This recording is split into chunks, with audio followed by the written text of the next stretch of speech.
नमस्कार। इस वक्त की बड़ी खबर में आप सभी का स्वागत है। आप सभी दर्शकों को बता दें कि राजनीति के महायोद्धा सीताराम येचुरी का निधन हो चुका है। जी हाँ, बिल्कुल आपने सही सुना। इस वक्त की बड़ी खबर आ रही है, सीताराम येचुरी का निधन हो गया है। आप सभी दर्शकों को बताएंगे कि कौन है सीताराम येचुरी, जिनको कहा जाता है राजनीति का महायोद्धा। जी हाँ, आप लोग ध्यान से सुनिएगा। इस वक्त बताने जा रहा हूँ, इस वक्त की बड़ी खबर नई दिल्ली से आ रही है। भारतीय कम्युनिस्ट पार्टी मार्क्सवादी के महासचिव सीताराम येचुरी का गुरुवार की दिल्ली के एम्स में निधन हो गया है। येचुरी को फेफड़ों में संक्रमण के उपचार के लिए 19 अगस्त को एम्स में भर्ती किया गया था, जहां उनका आईसीयू में इलाज चल रहा था। सीताराम येचुरी भारतीय वामपंथी राजनीति का एक प्रमुख चेहरा थे। सीताराम येचुरी का जन्म 12 अगस्त 1952 को तमिलनाडु की राजधानी चेन्नई के तेलुगु ब्राह्मण परिवार में हुआ था। पिता एस येचुरी आंध्र प्रदेश परिवहन विभाग में इंजीनियर थे। मां कल्पक्कम येचुरी सरकारी कर्मचारी थी। आगे आप सभी दर्शकों को बता दें कि येचुरी का पालन पोषण हैदराबाद में हुआ था।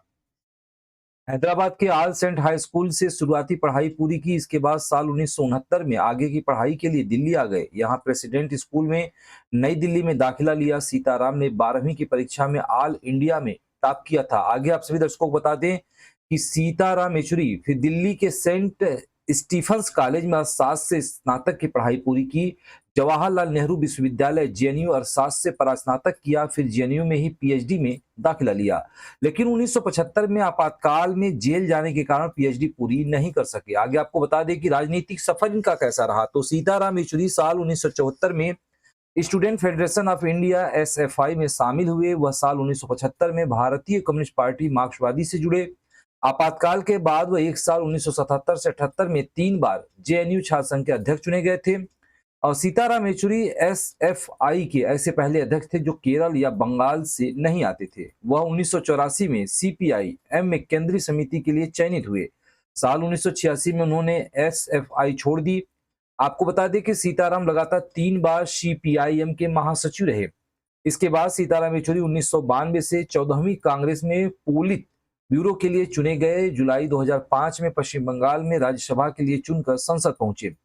येचुरी को 19 अप्रैल 2015 को सीपीआईएम में 5वां महासचिव बनाया गया था और अप्रैल 2018 में उन्हें फिर से पार्टी का महासचिव चुना गया। अप्रैल 2022 में येचुरी लगातार तीसरी बार सीपीआईएम के महासचिव बने थे। बता दें कि सीताराम येचुरी की पार्टी लोकसभा चुनाव 2024 के दौरान आईएनडी का गठबंधन का हिस्सा भी थी।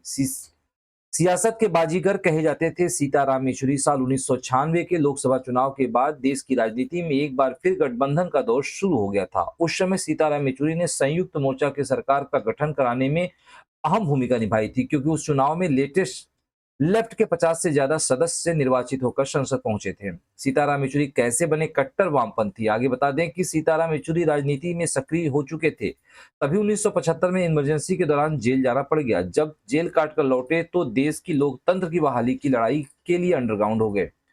यह उनके जीवन का सबसे अहम मोड़ था। इस वक्त उनकी राजनीतिक सक्रियता और कम्युनिस्ट विचारधारा के प्रति उनका प्रतिबद्धता को मजबूत किया था। आगे आप सभी दर्शकों को बता दें कि कोरोना में उनके बेटे की मौत हुई थी। सीताराम येचुरी के 34 साल के बेटे आशीष येचुरी की साल 2021 में कोरोना की महामारी के दौरान मौत हो गई थी।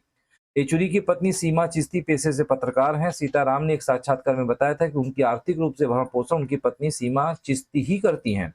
बता दें कि सीमा चिश्ती सीताराम येचुरी की दूसरी पत्नी है। उनकी पहली शादी वामपंथी कार्यकर्ता और नारीवादी डॉक्टर बीना मजुमदार की बेटी इंद्राणी मजुमदार से हुई थी। इंद्राणी से उनकी एक बेटी अखिला येचुरी और एक बेटा आशीष येचुरी हुआ। आशीष अब इस दुनिया में नहीं रहे। जी हाँ, इस वक्त ये बड़ी खबर है। आप सभी दर्शकों के बीच इस वक्त की बड़ी खबर लेकर आया हूँ। सीताराम येचुरी अब इस दुनिया में नहीं रहे। दोपहर में एम्स में उन्होंने आज अंतिम सांस ली है। खबर कैसा लगा कमेंट करके मुझे जरूर बताइएगा। यदि आपको कुछ जानकारी मिली हो तो खबर को लाइक कमेंट शेयर अवश्य करें। नमस्कार।